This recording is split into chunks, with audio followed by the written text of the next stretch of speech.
ప్రపంచవ్యాప్తంగా పిల్లలతో పాటు పెద్దల్ని విశేషంగా ఆకట్టుకున్న సినిమా జురాసిక్ పార్క్. 2022లో వచ్చిన జురాసిక్ వరల్డ్ డొమినియన్ కు సీక్వెల్ గా రూపొందిన సినిమానే జురాసిక్ వరల్డ్ రీబర్త్. ఇంగ్లీష్ తో పాటు భారతీయ భాషల్లో విడుదలైన ఈ సినిమా ఎలా ఉంది, ఈసారి జురాసిక్ పార్క్ వెళ్ళడానికి కారణాలు ఏంటి అన్నది ఈ రివ్యూలో చూద్దాం. గుండె జబ్బులు సహా మానవుడు ఎదుర్కొంటున్న ఎన్నో వ్యాధులు నయమయ్యేలా చేసే శక్తి 3 అరుదైన డైనోసార్ల రక్తంతో చేసే ఔషధానికి ఉందని శాస్త్రవేత్తలు గుర్తిస్తారు. అయితే బతికున్న వాటి నుంచి ఆ రక్తాన్ని సేకరిస్తేనే అది ప్రయోగానికి ఉపయోగపడుతుంది. దీంతో ఫార్మాస్యూటికల్స్ కు ప్రతినిధి అయిన మార్టిన్ అడ్వెంచర్ ఆపరేషన్స్ లో ఆరితేరిన జోరా బెన్నెట్ తో ఒప్పందం చేసుకుంటాడు. ఈక్వెడార్ లో మాత్రమే సంచరించే ఈ అరుదైన ప్రమాదకరమైన డైనోసార్లను గుర్తించి వాటి రక్తాన్ని సేకరించేందుకు డాక్టర్ హెర్నీ, బోటి యజమాని సాహసికుడు డంకన్ అందరూ కలిసి ప్రయాణిస్తారు.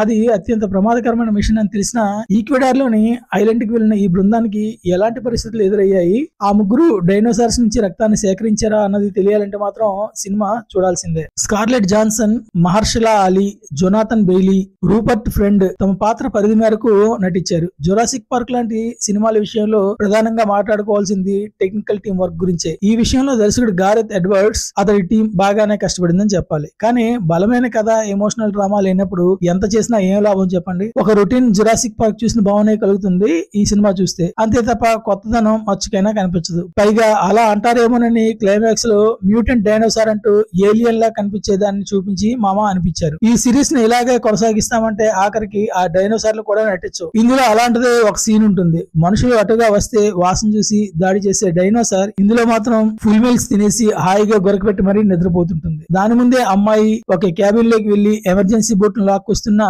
దేహం తెలియకుండా పడుకోవడం చూస్తే నవ్వొస్తుంది. అమరీష్ పురి భయపెట్టాలి కానీ కామెడీ చేయకూడదు. ఇక హాలీవుడ్ దర్శకులు జురాసిక్ పార్క్ ను వదిలేసి మాటిమాటికి ఆ దీవికి వెళ్లకుండా ఉంటే బెటర్ ఏమో. ఈ సినిమాలో విజువల్స్, కొన్ని థ్రిల్ ఎలిమెంట్స్ చాలా బాగున్నాయి. అయితే రొటీన్ కథ, మెప్పించిన యాక్షన్, సాగతీత వ్యవహారం కాస్త విసుగు తెప్పిస్తుంది. ఈ సినిమా గురించి ఒక ముక్కులో చెప్పాలంటే జురాసిక్ వరల్డ్ రీబర్త్ అనవసరంగా పుట్టిందనిపిస్తుంది.